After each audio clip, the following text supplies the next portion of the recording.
Hey guys, welcome to Aftermath Podcast. This is episode 28, and today I'm joined by 28. Oxo. Yeah, it's 28, What's up? man. Your Shit, boy was missing 9 last plus 10, episode. 28, bro. The most charismatic one Anyway, in the group. yeah, What do you mean the anyway? most charismatic, the most charismatic K-pop star of a group is here now, and Most likely to be a as soon as co-leader in he's the here, group. two of the other fellows left as well. So, so What do you we come mean? sporadically in Aftermath Podcast. Yeah. But anyway, we'll get straight to the point. Today we'll be mainly be talking about our favorite directors, and also Oaks is just going to do a quick review on his perspective on the Batman film that he recently watched. Film, man. Last Yeah, week, what do you think? my girlfriend and I, Lulu, she's right there, she's chilling. We went and watched it. Dude, every single frame was an art piece. Like the fight scenes, right? Dude, the fight scenes, they weren't just normal fight scenes. You know how like Christopher Nolan's Batman was like in a toilet? How old are you? No, I was being honest. No shame. It's a safe place. How old am I? You're never too old for Batman, bro. Shit. No, I'm saying like Christopher Nolan's Batman or Zack Snyder's Batman, right? They didn't really put that much kind of detail and attention to the set design as much as this Batman did. And I listened to a bit of your episode, but I had my own thoughts as well. The Gothic architecture in this, the Gothic architecture in this movie was just like making the movie stand out from the rest of the other Batman films. It's like very similar to Tim Burton films back in the 90s, was it? Like a gothic take, like this was like a new take. Yeah. And like the fight scenes. Did you see the fight scene in the hallway in the nightclub? When they were like shooting the guns at him and then he was just like punching him and stuff. Yeah, that was so lit. And they made him so intimidating as well at the start. And like his entry was just like so scary. Fucking lit. Yeah. He's a frightening Batman. He's more of like a demonic sort of force in Gotham City before the end, obviously, where he changes his perspective on justice and vengeance. Yeah. But he's introduced as a very scary character, like a myth, that's true. Like an myth, legend. Like an urban legend, like an urban myth. Yeah. It's kind of scary. It was pretty lit. Great. Yeah. I'm watching it again. Are you? Yeah. In the cinema? Wednesday. I'll watch it again. Dude, no, with my other mates, yeah. What else are you going to say? And the Riddler was great too. Paul Dano, was it? Yeah, Paul Dano. Paul Dano. His performance is the same in every movie, I feel like. But it's good. It's good. He does portray the character well, but his character feels like... Hold up. No, what's the movie? No, hold up. No. There Will Be Blood. What's that movie? There Will Be Blood. That's his like when he started screaming, I was like, "This is There Will Be Blood," and I feel like they didn't. In There Will Be Blood, he was screaming because that's what preachers do when they're preaching in mass and shit. They're usually they're quite provocative, and they're quite vocal in what they're saying because they want to incite some sort of emotion. Whereas Paul Dano in that screaming scene, spoilers again, during the scene where he's inside the asylum, he's screaming because his whole world has been shattered in the sense that Bruce Wayne doesn't actually understand what he's trying to do, and they're not on the same level. So it's a very it's like a diaspora of like kind of identities clashing against each other, but in the same sense they're kind of very similar because they're trying to make Gotham better in their own way. That's a pretty interesting perspective. But I think the Riddler wasn't as effective, because I don't think he had enough screen time. I felt like he could have had more screen time. But then again, this is the Batman movie. It's not the Riddler movie, So I was kind of happy they spent more time. Maybe the next few, obviously, the Riddler is going to make a couple of appearances definitely. Here and there. The next few movies.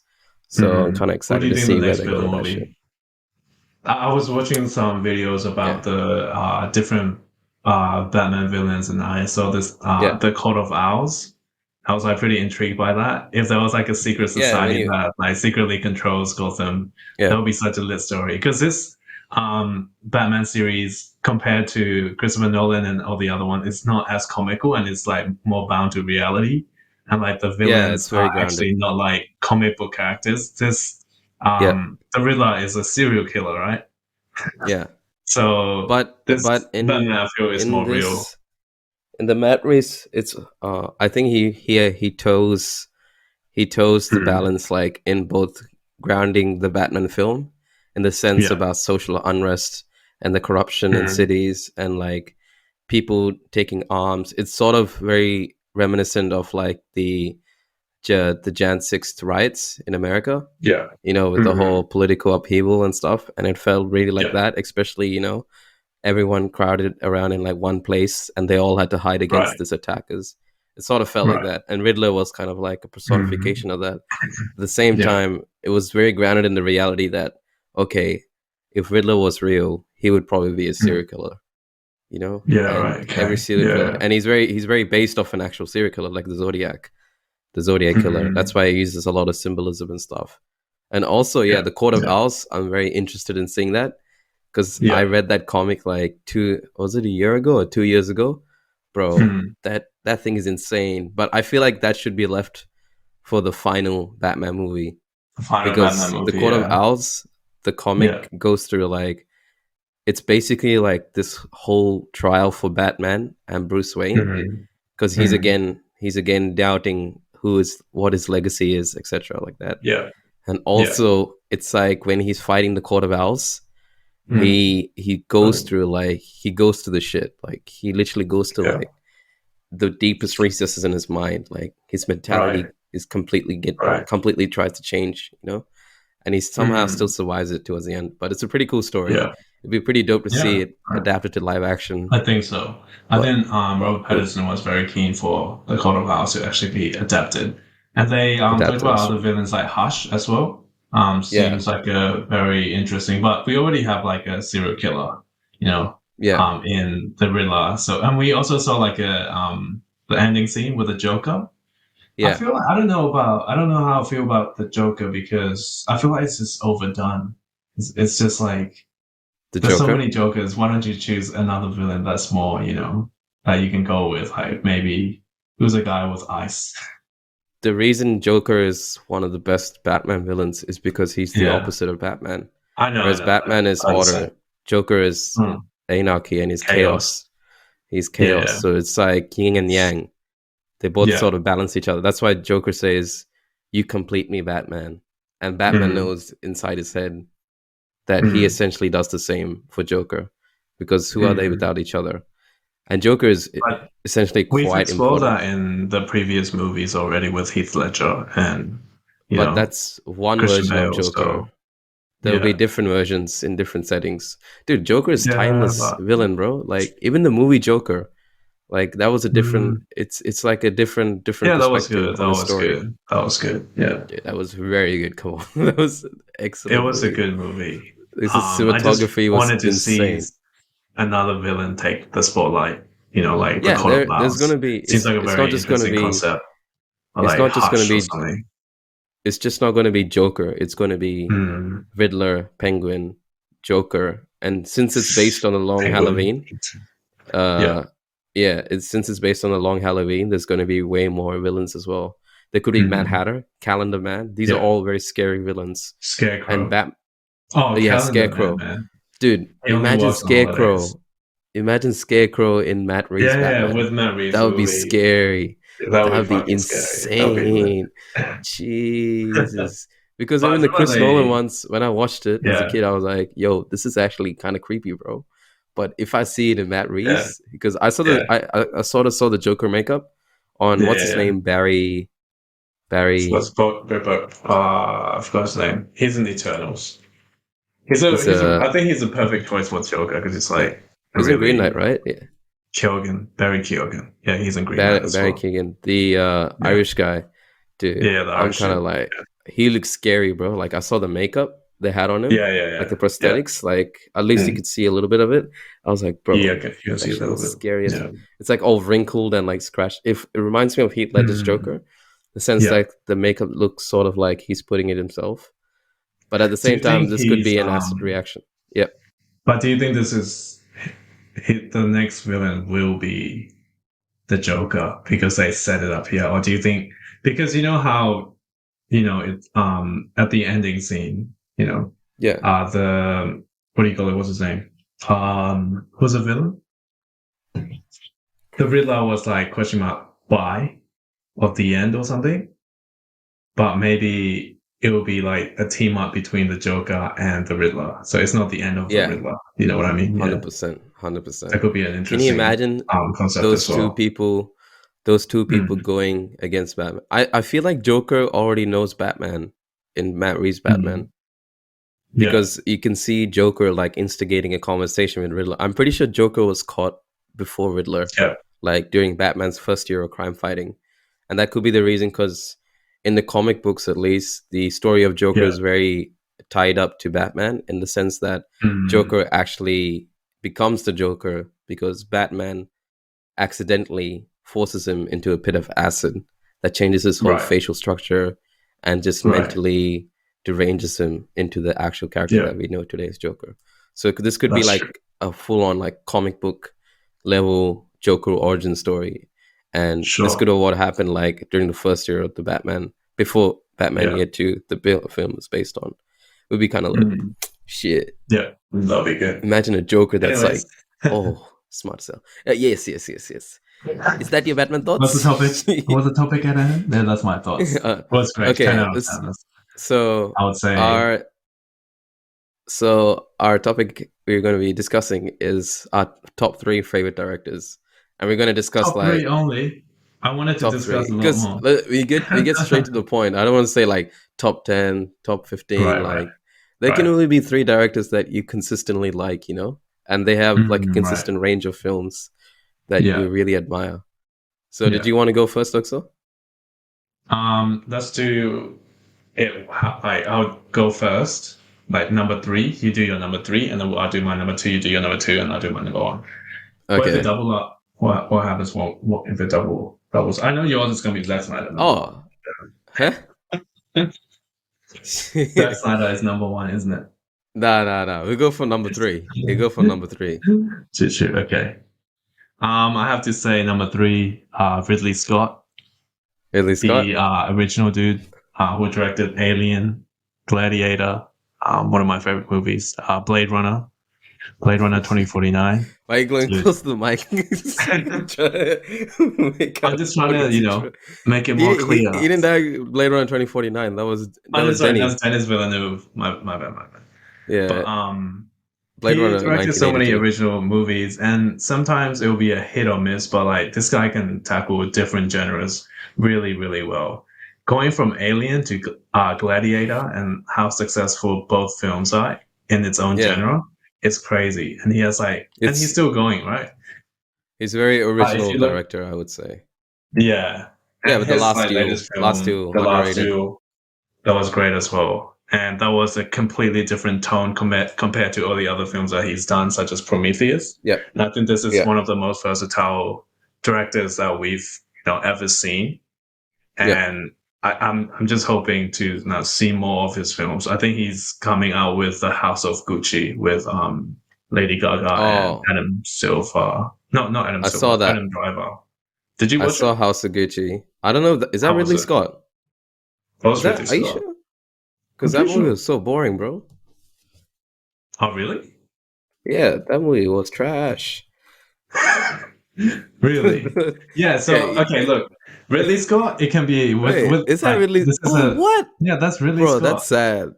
Ain't no way. I haven't seen that, but like look, it's the Rotten Tomatoes is can be either a hit or a miss. But this shit was ever since ever since he's come out with Gladiator, he's been trying to recapture that kind of magic with The Kingdom of Heaven and Robin Hood. None of them both really worked out well, like critically. But then he will sometimes come out with films like Alien, Prometheus, which are like amazing. And like this is it can be a hit or miss, but he does, he is a great director, I think, for sure, no doubt. But I think Ridley Scott sorry. is especially Gladiator. we have to know Yeah. that Gladiator is like an epic.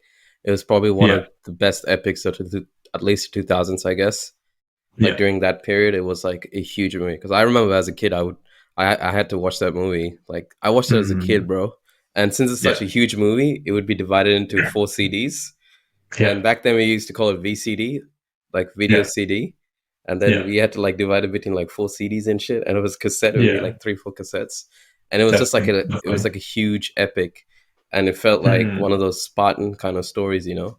Is it based yeah. on Yeah. true It's an story? The underdog Gladiator? story. No, no, no, it's not. I think it's based on a true story. Like the characters are like, there, but Yep. it's dramatization and Dramatization. it's fiction. It's fiction. It's It's fictional. not based. It's not a documentary kind of. But it's a great film. It okay. Mm. I don't have nothing else to say really, Scott, because honestly, like Blade Runner is probably one of my Yeah. favorite films, but I like the Yeah. sequel more. Even though Yeah. that's like sort of frowned upon by a lot of Blade Runner Yeah. fans. But Yeah. I Yeah. just love the sequel. But I'll say Yeah. my number three. Yeah. No Go surprise. for it. It's Zack Snyder. Zack Snyder, bloody. Oaks is just like getting triggered right now, yo.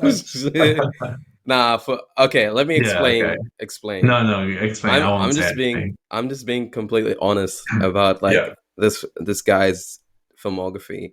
I've Yeah. always followed him. I always liked his because I'm like a visual guy. I like a visual Yeah. aesthetic.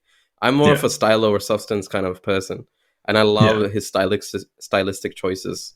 Yeah. And I don't know if you have watched Watchmen. Have you watched Watchmen? Yeah, I have seen Watchmen. Yeah, that was Yeah, a great movie as well. that was Didn't do oh well commercially, but it was. Yeah, I that wanted movie that was when Justice League came out. it's just it's just I was like, this is the theater. Wow. Look at the scenery. This is comic books coming to life. And you motherfuckers just Yeah, sitting here, not paying enough yeah, attention. And all the yeah, critics are just like, ooh, the blue man's penis. yeah, Man. No, I love the visual style and yeah, also his use of music, his yeah, understanding of the tone of Watchmen, and his yeah. historical undertones of that pins the whole film Mm, in terms of the right. 19 the when's the Vietnam War? That was during 60s, right? Was that I during the 60s or 70s or think it 80s? was in the 60s. 60s something. Like you could see like the Yeah, Viet Cong, how it was being yeah, dealt with by the American forces, and yeah. how it kind of turns it over in the sense that it portrays the American forces as actually the Yeah, enemy and the Viet yeah. Cong just a result of that. Because it's like a great scene when Mm. what's his name? I forgot his name. It's the guy who's always like is Rorschach. not Rorschach, the other guy who dies in the first scene of the movie. Remember the guy? Oh, He plays yeah, Negan the in Walking fat Dead. one. Yeah, yeah, Yeah. yeah. Hey, you're not The fat. You smiley fit. guy. You're the smiling guy. Yeah, No, in and the movie he was fat. Yeah, There's like a scene where he's yeah, having before he rapes yeah, yeah. The girl. Silk Spectre's Yeah, mom. yeah. There was a scene where he attempts to, I think he rapes this Viet Cong person as well. This No, no, no, it was Viet Cong a Vietnamese. Yeah. No, he prostitute didn't. as well. I think it wasn't it his kid? Wasn't there? No, His no. kid. Oh He yeah, and had a he child with kills her. him. I mean, her. Yeah, and then he kills her, Yeah, but the blue guy did stop it. blue guy didn't stop him. Yeah, because Yeah, he saw him as essential to the American forces in terms of his yeah, capability, yeah. and it's like it was like a great film where there was no real Yeah. bad and good. It was all just gray, and even the Silk Spectre and Mm, Owlman, they both had their like differences, but they were essentially the only good thing in the film, in the sense the mm, characters who had a real empathetic view on the world or sympathetic view yeah, on the world and yeah, characters. But yeah. Rorschach, man, Rorschach was my favorite character, man. Yeah, me too. I think Rorschach, so. because he's the most Even when they grounded. took off his mask, I Yeah, still felt that he was great. and Like there was a you line, you think you know. lose some, like he's like old and like Yeah, gray, but yeah, it was still very intimidating. And like that intimidating. scene where he put the guy into the oil. Yeah, No, he threw a bucket of oil on some prisoner's face or something. That was the yeah, yeah. most shocking thing. And Yeah, he was just like, I'm not stuck in here with you. You're stuck in here with yeah, me. And I was like, yeah. dude, what a great scene. Jeez. Do you know So what? that Yeah, was one of my favorite films. I yeah. think the other film that I really want people to go and watch is Sucker Punch. Please go watch that Right. movie.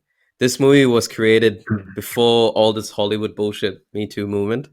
And this is right. during a time where, like, Hey, the what you female mean, led man? films weren't as popular, but Right. stylistically, this film is incredible. And the story wise as well. Wow, Yeah. what an undertaking for this guy to take such a Yeah. risk with this film, bro. Because he went from Yeah. 300, a hyper Yeah. masculine flick, to Yeah. like Sucker Punch, which is a feminine Yeah. flick. And I was just like, Yeah. whoa, this is insane. And it's like a story Mm, like underpinned that it's an unreliable sort of narrator. You don't know yeah. who's Mm, actually what's happening. Is this real? Is this yeah. not real? Because like there's Yeah. different realities, different perspectives, Yeah. different understandings Yeah. of Sucker Punch's Mm, yeah. perspective. Have you seen the movie? Yeah. Yeah. Do you Little, don't it's a don't film remember that it? like you watch once and you forget. Once you hey shit man, I'm doing it like that. The Hey. only Zack Snyder film that I absolutely love is Dawn of the Dead. Is one of his festival films. It's a zombie flick. Man, you just But like to this think is that's before his that visual. most the most highly rated film. That's what you No, like. it's not. No, it's not. It's not. It's so good. It's like they're Yeah. stuck in a shopping center, and then Yeah. they have to survive, and then there's like real character development. Yeah, I know, I And know. I before mean, Zack Snyder, yeah, zombies films weren't like that, and he really, change it's genre. cliche now, but this dark side of humanity Oh thing, my god. you know, it's cliche now, but back then it was very refreshing. It's Very great. I refreshing. think it's one of I the think best I zombie think films for of me, all you have to time. recognize that as in terms of influence as a Mm, director, I think yeah. Zack Snyder is probably up there to being one of the most influential people in Hollywood. In Mm, the sense, yeah. this guy got his whole movie re-released just Yeah. because there was such a huge fan base around him, and they gave Yeah. him $80 million on top of the budget that he already had on Mm, Justice League. yeah. And Yeah. it's just insane that now Yeah. he's created this kind of working environment, at least in film and Yeah. TV, where the Yeah. director's vision triumphs sometimes over the studios. Yeah. Because Yeah. I'm being 100%, I'm sure that Matt Reeves wouldn't be able to Yeah. do what he's doing today without Zack Snyder. Mm, Because right. if Snyder didn't have that support and like Yeah. fanfare, Matt Reeves Yeah. ain't no way he could have done that Batman film. Because in that Batman Mm, film, there's like fingers being shown, like cut off fingers. It's very dark. It's like mm, totally very yeah. gritty. This is the I start felt of like that it thing, you wasn't good know? enough. Which one? That The Batman movie. the They Batman. didn't Hey, show let's enough, just but focus. right. Let's focus on what's that. Yeah. Okay, what's your number two? Number two. Who's your number two? Number two is David Fincher. Yeah, Very, I, I very I would have to agree. He's a good director. Yeah. yeah, would you agree? Yeah. Was it your number two as well? No, no, no. He's not my number two. Oh, okay. But Dave Like Fincher is one his of the goats. I was thinking yeah, of his putting him in my number three, but I yeah, was just like, nah. I have to be honest with myself. Whose movies do yeah, I watch the most? Yeah, right. Oh, okay. Like, there's no explanation. You just gotta like look at his resume. Fight Club, yeah. Seven, Gone Girl, Zodiac, Zodiac, Zodiac. Yeah, others. And he's one of those directors that doesn't. You think that he doesn't use a lot of CGI, but he does yeah, with his camera movements and everything. And it's like, yeah, in a way that it's just like a mundane shot, maybe like a scene where it's like a pan of a taxi, but he yeah, does it in a way where like storytelling and his camera movement and like cinematography like aligns yeah, really well to his yeah. story. I don't know if that makes sense, but if you watch films like Zodiac, it's just it's like the most it's just like a real life kind of like documentary style film, right? Yeah. But like the way that it's directed is like, even though the concept seemed kind of boring, the storytelling was Zodiac really good. boring. What do you mean? Hold up, hold up, It was a very long. It was a very long film. hold up, hold up, I'm not explaining it very well, but hold up. it's very Zodiac. and I mean, I don't think Zodiac is Fincher's best film, I think Fight No, Club it's not. is It's probably not. his best film, and I think Seven is his best Seven. film. I I love think Seven, for yeah. for me, yeah, Seven is a great film, but has And like again, Fight Club Matt has that Reeves, energy. Yeah, sorry, Matt Reeves wouldn't be able to do the Batman movie without David without him. Fincher's Yeah, Seven. I don't think so. Yeah, you're true. You're true. Because there's a There's a lot of huge inspiration. influence there, right? And it's Yeah, not like he's like copying David Fincher. He's in a yeah, sense like borrowing these certain elements from Fincher in terms yeah, of building up the city and the set, and that's more from yeah, a set designer's perspective on how to yeah. build the city and the audio as well. But Mm. the neo noir, I think that's present in a Yeah, lot of the films. the mystery aspect of his films are like, right? Yeah, Even in like, what's the movie with Brad Pitt? The Curious Case of Benjamin. Button, Is it Benjamin Button? Is it? Benjamin Button. Yeah, Yeah, because yeah, his dad's yeah. like That a was button great. designer. Yeah, yeah. And he uses, CGI in a way that it's not so obvious, but it's there. Nah, it's obvious when he's like old and stuff. It's Well, really it old. was Benjamin Wait, Button, did but yeah. Fincher direct Curious Case of Benjamin Button? Yeah, he did. Oh, damn. His storytelling That's is it. great. Even like the girl with dragon tattoo is great too. With Yeah, Girl with Dragon Tattoo. I gotta agree. Rooney That's a Mara. really good Yeah, film. I watched the yeah, original Swedish one, I think, yeah. first, and I don't think I watched The Swedish the one was a trilogy, right? yeah, the Swedish trilogy. I felt like Yeah, that was it much wasn't. better than the No, I Girl with don't the think Dragon so. Tattoo. For me, it Nah, was much better. it's different. It was different. It was But completely different. it's like it's that book was made for Fincher to make, considering the Yeah, topics that it tackles. But yeah. dude, Fight Club though, that's my favorite Fincher film.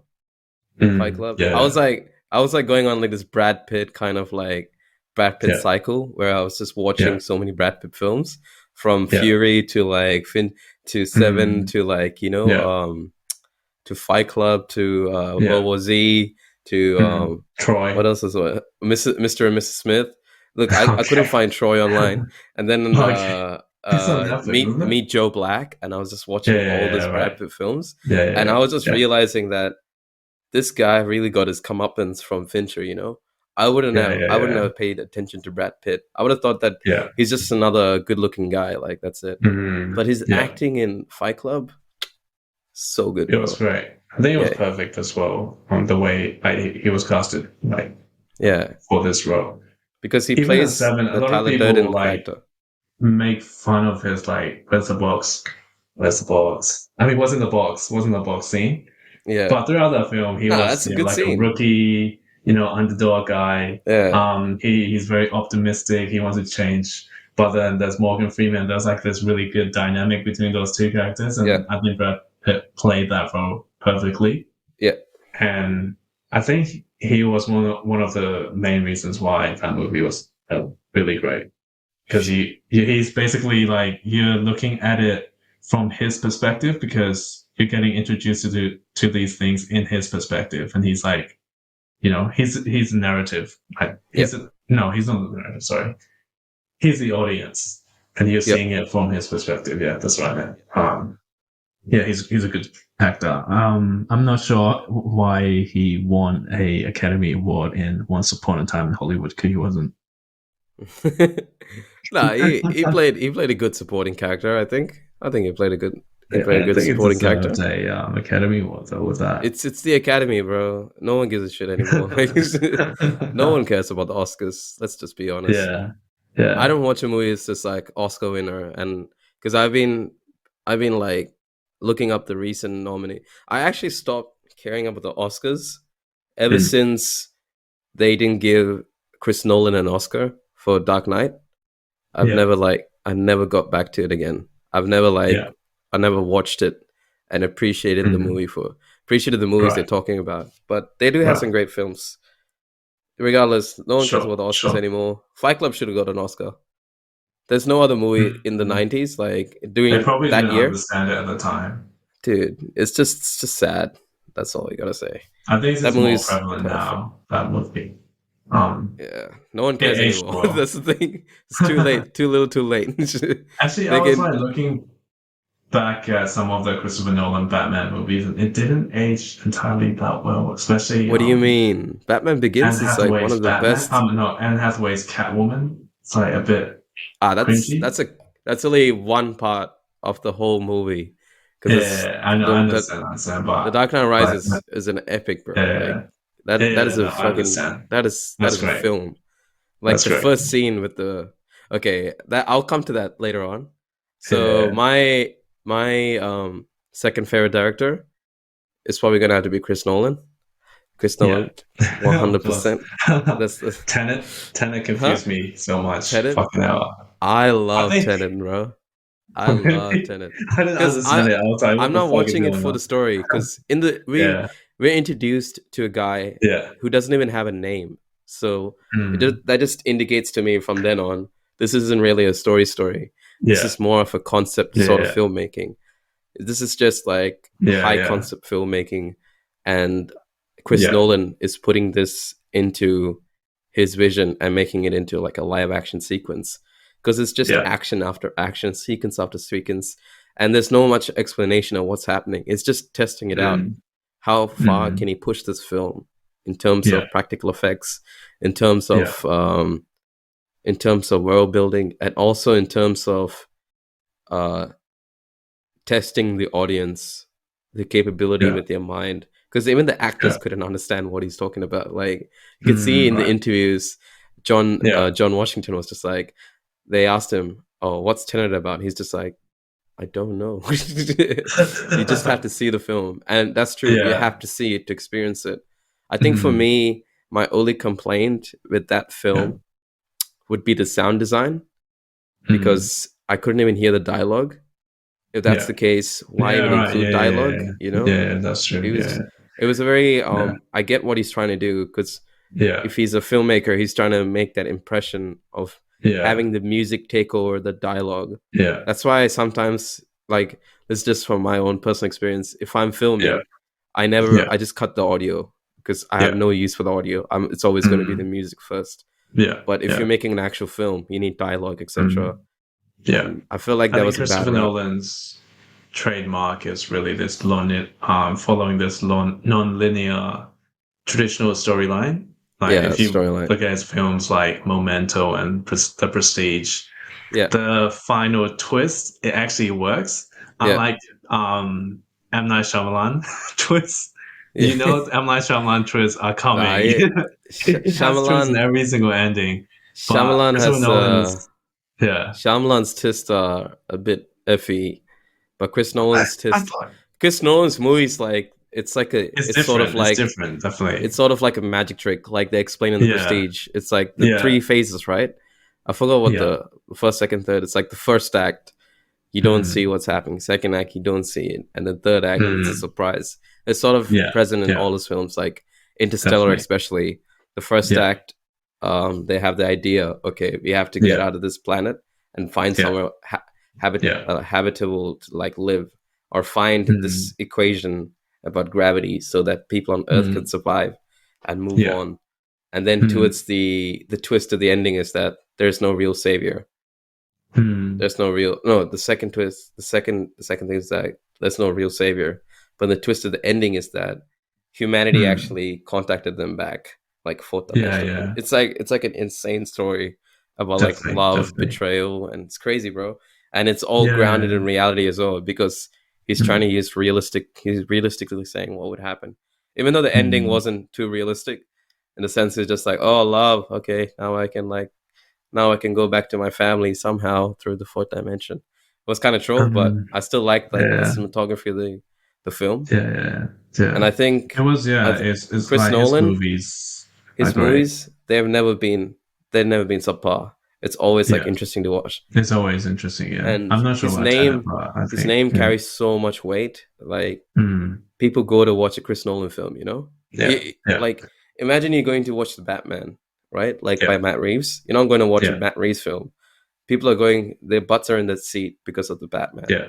but Yeah. people's butts are in the seat because of Chris Nolan for all his films, Yeah. you know? So Yeah. he's made a Yeah. very visual aesthetic. Same like I feel like Mm, Snyder has done. People are in that film mm, because of Snyder. They want to watch that yeah. film.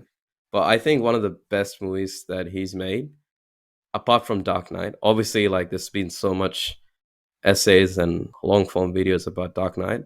I want to give a special shout out to um Damn, just forgot it on the top of my head. Dunkirk, bro. Dunkirk was incredible, man. I It was loved different. that. It was different. It Yeah. was It, so wa- it different. wasn't it wasn't it wasn't a movie about a single character or multiple characters. It was just a movie It's an about experience. a It's an war. experience. Yeah, it's an Yeah, experience, and it's I an think experience you won't really be able to understand it unless you watch it in the cinemas. in the cinema.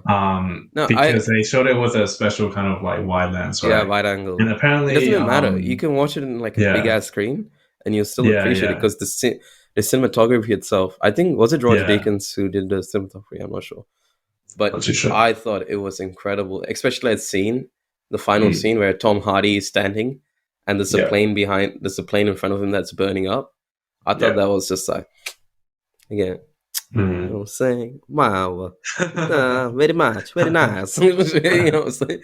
But Yeah, he again, like you mentioned, the non-linear kind of yeah, storytelling because in yeah, Dunkirk, nothing is yeah. congruent. Everything is like a different storyline. But Yeah. somehow this guy has like the intelligence to combine all Mm. the storylines into one Yeah. streamlined sort of Yeah. experience that we can all Yeah. take ahead and like understand it. And I Mm. think a lot of people didn't get what Dunkirk was about, apart from like people who are really into films or like have experienced all these different films and finally have like a different experience. Mm. So I feel like it didn't really translate well with like a bigger audience because I felt like Mm. that movie should have made more than 500 mil, man. That should have made like easily a billion because it's one of the Yeah. best Right. period pieces. And Yeah. I remember my friend, right? He watched the film, he watched Mm. Dunkirk, and he's like, dude, this movie was so boring. I didn't really get what it's about. And I was just like, you didn't watch a movie, you're watching an experience. That's it. It wasn't really a Mm. film. It's more like Yeah. you're it's like you're a character inside that film because you just see all these characters go through shit. But you don't Yeah. know their names, you don't know who they are, Yeah. nothing. Yeah. It's just like you're Yeah. smack bang in the middle of everything. I really Yeah. like Dunkirk, yeah. I love Dunkirk. Okay, it's good. Yeah, It's so definitely. good. Fuck, I want to watch it again. I love Yeah, watching I shit. enjoyed it. I enjoyed it to an extent. For me, Christopher Nolan's best movie is The Prestige. It Prestige. just that movie carried a lot of emotional weight, and the payoff was just great. You gotta watch it. Prestige is good. It's a great What you movie. mean? Yeah, I with watched Prestige, bro. have you Hugh Jackman I and just thought Chris Christian Nolan was my Bale, second man. favorite director. Why would I Huh? know what yours? If I said he's my second favorite director, obviously I watched all his films. Yeah, I know. Bro, God. But Dude, the I haven't twist at watched the his end first was just film, bro. crazy, man. I watched Which his one? first film in it was Is it the film where he's the like, black and white. um, is he following some like guy Yeah, yeah, like yeah, yeah. who's like goes into strangers' homes and stuff? I didn't Yeah. watch that, but I've It's on heard of it. YouTube. It's on YouTube. Yeah, right. You can watch Okay, it for free. It's on seems YouTube. interesting. Yeah, yeah. Maybe It's I'll get down to watching it. it's just like a huge step up from that Mindfuck. to Memento, and you're just like, Yeah, what?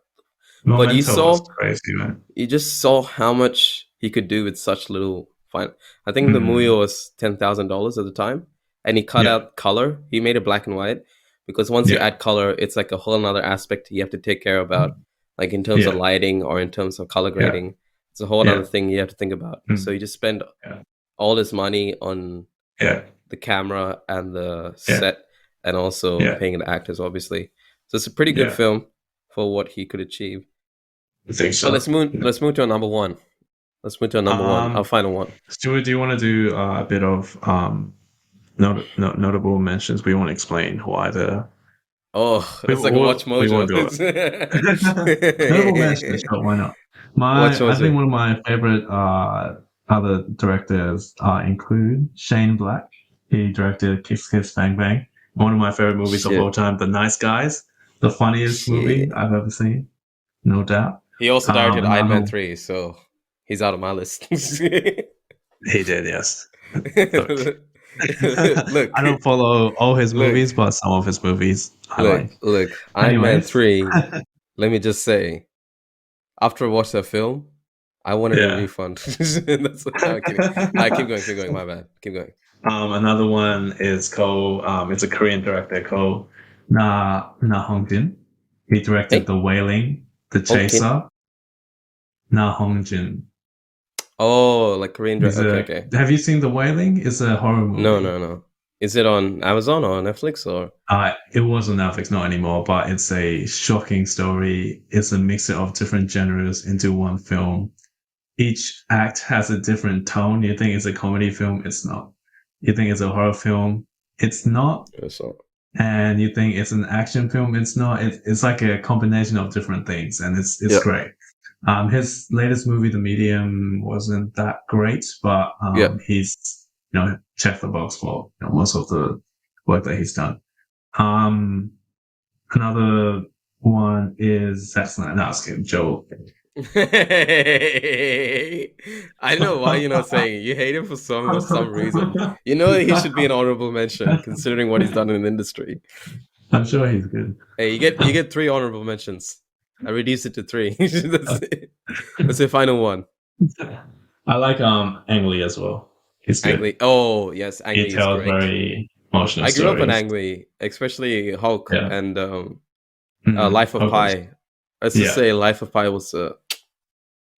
You don't like Brokeback Mountain? It was a beautiful movie. It was incredible. Oh my god! You don't like Brokeback Mountain? Huh? I watched that shit. nah, no homo though. But there's no reason for me to watch it. I'm not like particularly interested in that story. You know? Right. Not because it's LGBT. It's just like it's cool, man. Shit. It's cool. Anyway, let's move on. He directs emotions really well. He directs emotions really well.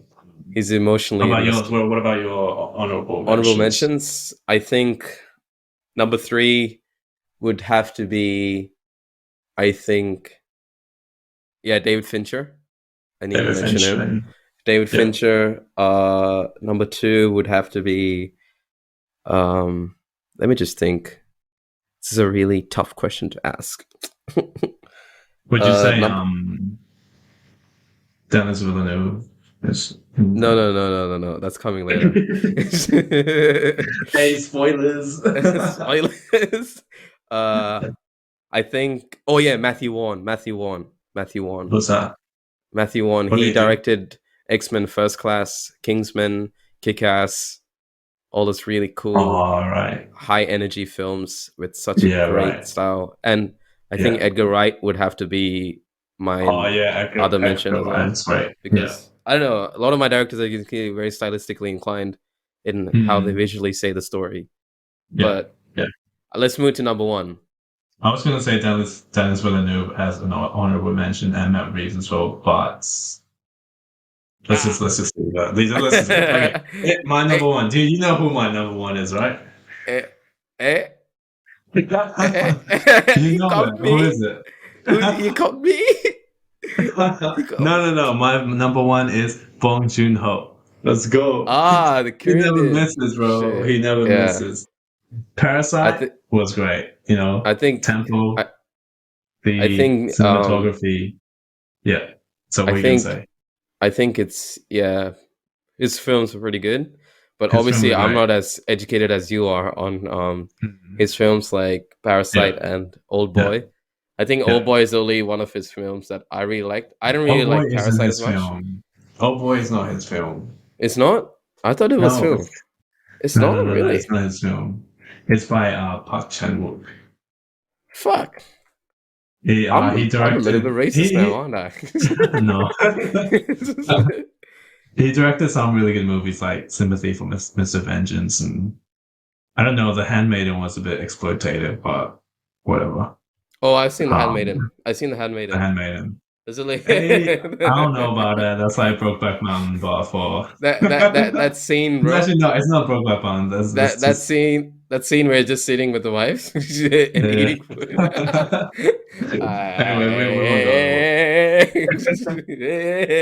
Bong Joon-ho. Let's go. So kinky. Bong Joon-ho. Do you know what my favorite film of all time, number 1 of all time, ever is? Memories of a Murder.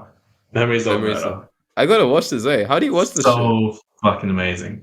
Find out yourself. Rent it on YouTube or something. Rent it. You need to watch this movie, man. Okay. It's like I'm very interested in watching more of his films. Yeah. It's just that I don't know why these are not there on Netflix. It just makes no sense to me. Like all these Korean films, they would make so much money. people talk a lot about Parasite, but I think his best film ever is Memories of a Murder. Memories of Like the no, way don't spoil it. Don't he, spoil it. the way he builds up this mystery, in the Korean town. I won't say too much Yeah, because it's just it's just going to give away too much because it's a crime mystery. You want to know as little as possible going in, yeah, but if you're listening to this, you got to watch it. The way he does his mise en scene and how he puts his actors in an ensemble and like make them act. It's not like a scene where you cut and cut and cut and it's yeah, just like a dialogue between character to character. yeah, These actors, they are performing like a Broadway show, but on camera. And it's just yeah, like, it's amazing. And, films like Okja and like Parasite, they have social commentary, behind it. Okja, for example, I think you'll like really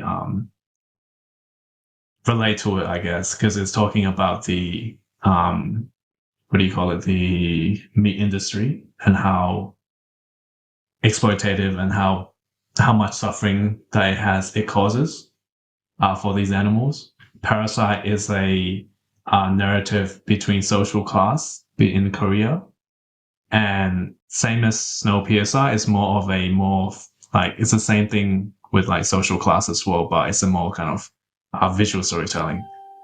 Uh, Mother is really good as well, and The Host was great.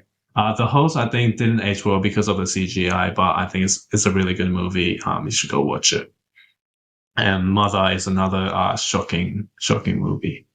So yeah, he does like most of his films are really well done, and he never misses. And I think emotionally, I think he captures his scenes really yeah, well. His actors are great, and the way especially in Parasite, the tempo of the movie was just like perfect. yeah. Have you seen it? Parasite. Yeah, I watched Parasite, Mm. but probably not. Like, I don't really You didn't like see. it as much? I didn't think it Did was you all the hype. understand the like the context Dude, come behind on. it? Like, Yeah, 100%. Like, yeah, I for sure. I've been in. I came from India and stuff, and I've seen like Yeah, the class system in play yeah, because yeah, yeah, basically there's a whole caste system there yeah, as yeah. well. Caste system, yeah, But definitely. a caste system and the class system in play, and it was very on the nose what's happening.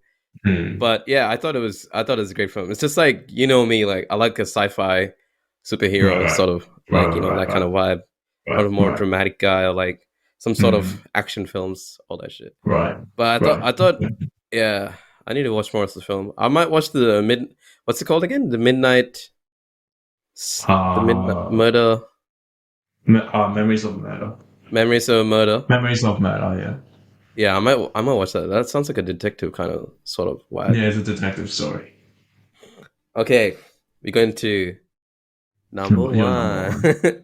Number one, I already the know. best, the best director in the entire motherfucking world. Shit, ain't even joking, bro. This dude is insane. He's directed one of the. Yeah, He's directed all the sci-fi epics you can think of, yeah, and he's yeah, directed drama as well. He's directed action. yeah. He's called Denny to some, but Dennis Villeneuve. Dennis Villeneuve. How do you say his last name? That is really new. Villeneuve. Villeneuve. Villeneuve. I'm just gonna call him Yeah. Denny. I think Denny's films are Yeah, incredible, man. yeah, I right. that Blade Runner 2049. Yeah. That film made me pick up a camera and start shooting. Mm. Yeah. That's how inspired I was by his Mm. Yeah. filmmaking and his attention to detail. It's Yeah. also obviously it's not just him. He's got great cinematographers behind him. Like in Mm. Prisoners and Blade Runner, he had Roger Deakins, Yeah. directing being a director of photography as well. Yeah. I was really amazed when I saw Blade Runner 2049. Mm. Like that was a movie that I've never experienced in my life. Mm. Yeah. Like I watched that film I think 3-4 times in the theaters. And Mm. before that film, I've never done that with any other movie. I think I've done Right. that with Dark Knight Rises like once. I watched it twice. Okay. But to Yeah. spend money in Yeah. IMAX 3 times. Yeah. Yeah, you know how expensive IMAX is, bro. Yeah. I That's understand. I $90 I understand. spent on that movie. Jesus Christ. And it was That was worth an every experience you penny. need to watch. Yeah. Yeah, definitely. Definitely. Visually, Blade that Runner movie was striking. 2049. It Mm. is it is incredible what this guy could do, bro. Mm. He not only improved on the legacy of Blade Runner, but he also put his own kind of flair to the story, in the sense Mm. that instead of having Deckard as the main character, we see the Yeah. world through the lens of a replicant, like an actual replicant Mm. now. Yeah. And it was not just that; it was the visual aesthetic of this film.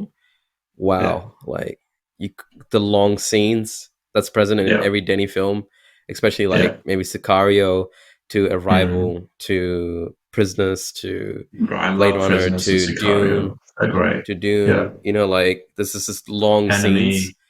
Yeah. This Yeah. Yeah. this Yeah. long scenes where Yeah. he lets the scene breathe, and Yeah.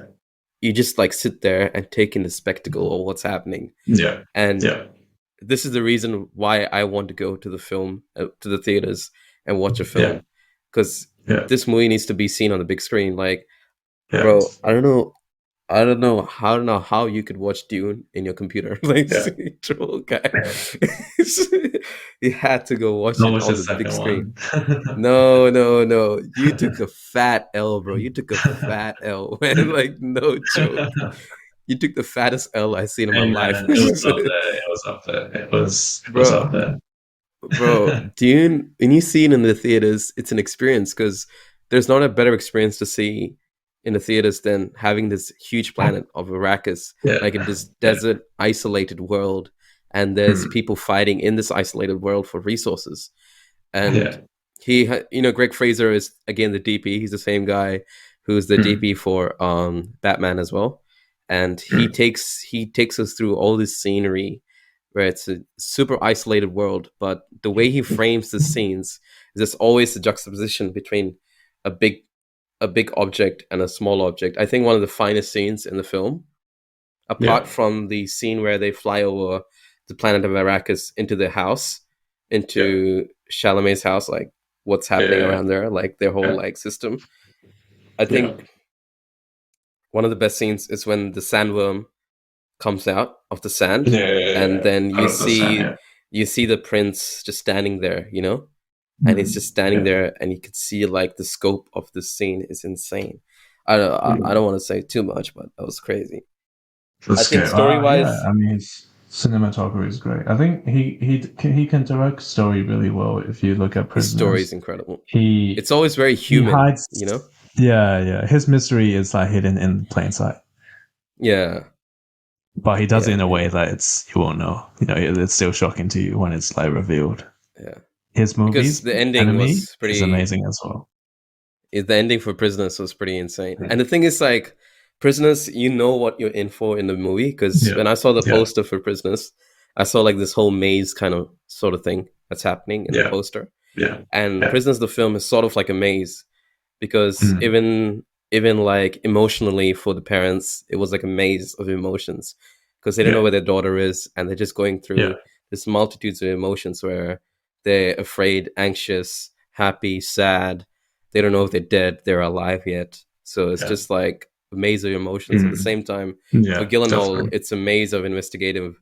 Mm. It's a maze of investigations that he has to undertake, so these families Yeah.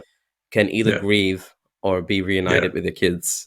And it's Yeah. like such a great story in the way he Mm. also directs. But you have to give props to Denis cinematographers, because once he Mm. got that budget, it's like anyone, you get a higher budget, Yeah. you get more access to resources. He got access to Roger Deakins, and I was watching even for Sicario, right? Because Mm. again, Deakins was his DP in Sicario as well, I'm pretty sure.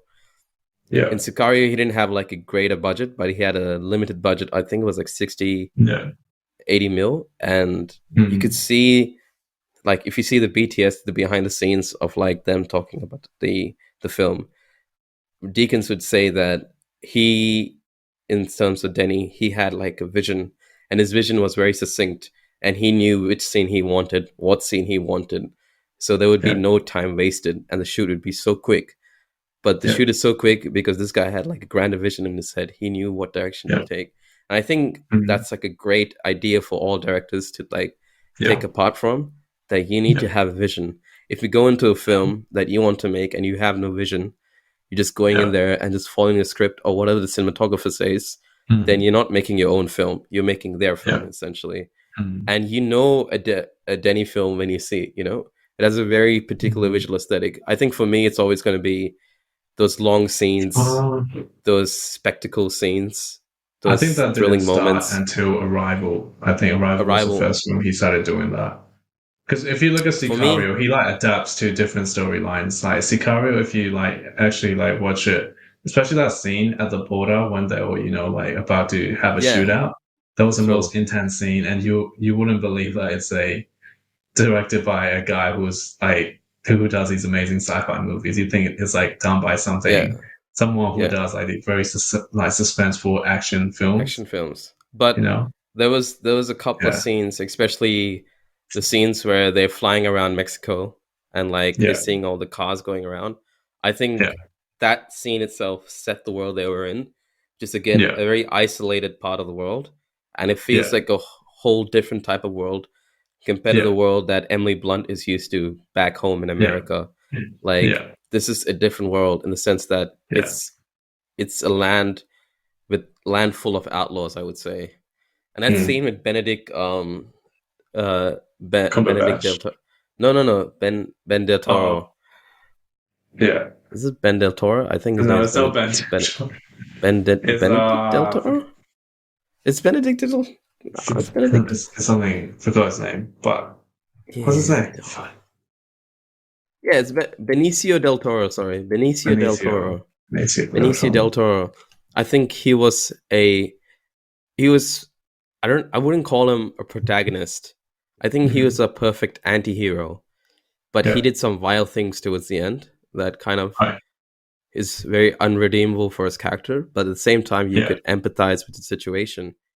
But I just want to say that Denny, he took a huge risk filming this film because you have to know that this film is based on the Mexican cartel. The Mexican cartel, the Mexican cartels, and they're one of the most dangerous cartels. Like, because after watching Sicario, I was just highly intrigued about this world that he was building, and if this is actually how it is in the real world.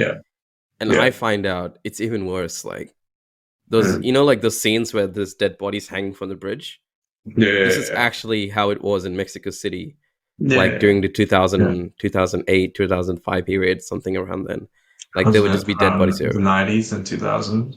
It would be in the 2000s, I think. Yeah, the cartel had it was in the 90s. It was during the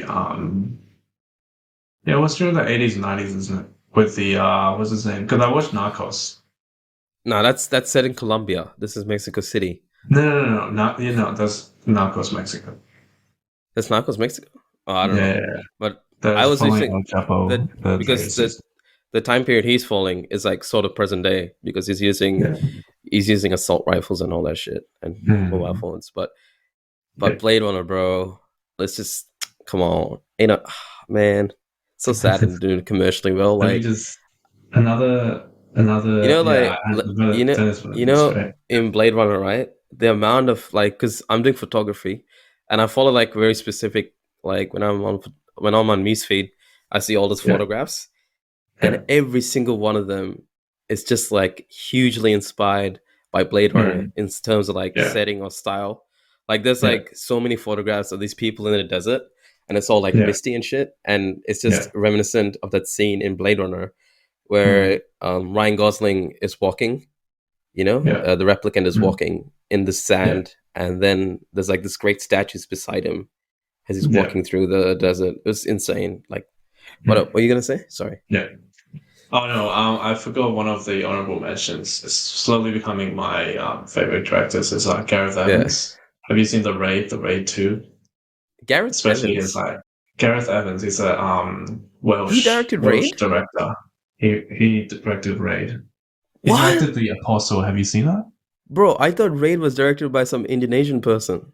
No. It's by a Welsh dude. His wife is No, I know Gareth Evans, bro. I know Gareth Evans. He directed Rogue One. Yeah.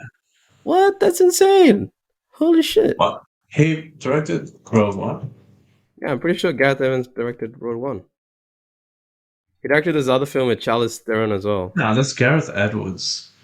That's a different director altogether. Oh shit! Gareth Different Evans is a different Raid. director.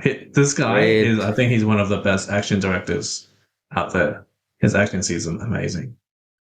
He's not well known in the West because he hasn't done much movies in the West, but Oh, Gareth Evans. No, I remember Yeah. Apostle. Yeah, I've seen that. That's on Netflix. Apostle was good. Apostle was really good. Yeah. Oh, I legit thought he was because I watched Raid and Raid 1 and 2. I thought it was an Indonesian director because it's such an Indonesian film. What? How did he even like? Wait, how did he do like Indonesian language? How did he direct it? Like I think his wife was Indonesian, and he probably picked up language along the way. Jesus, that's insane. I think he was working an office job or something, and I think he was like gonna give up on filmmaking, but then his wife was like, "Oh, there's an opportunity." Then he took it and he directed The Raid, which was, a hit in Asia. No, not sure about in the West, but yeah. No, 9.3 million was like that's good, and The Raid 3 is it's coming out, and I'm anticipating it. I think for me, The Raid 2 is probably better. But that's because bigger budget, etc. Story wise, it's definitely better. Yeah, story wise, for sure. Because the Raid Redemption, the first one was just like a survival story. Nothing too. It was just focused on the fight scenes and how he was going to survive, and it was just a thrill of surviving it. Situation similar to Dread, and Dread, yeah. Dread was one of my. I saw Dread, right, and this is coming from the Sylvester Stallone Judge Dredd. I saw that. I was like, "What the fuck is this?" And then I saw the Dredd with what's the guy? He's in The Boys. Carl Urban. He does Batman, right? No, that's not him.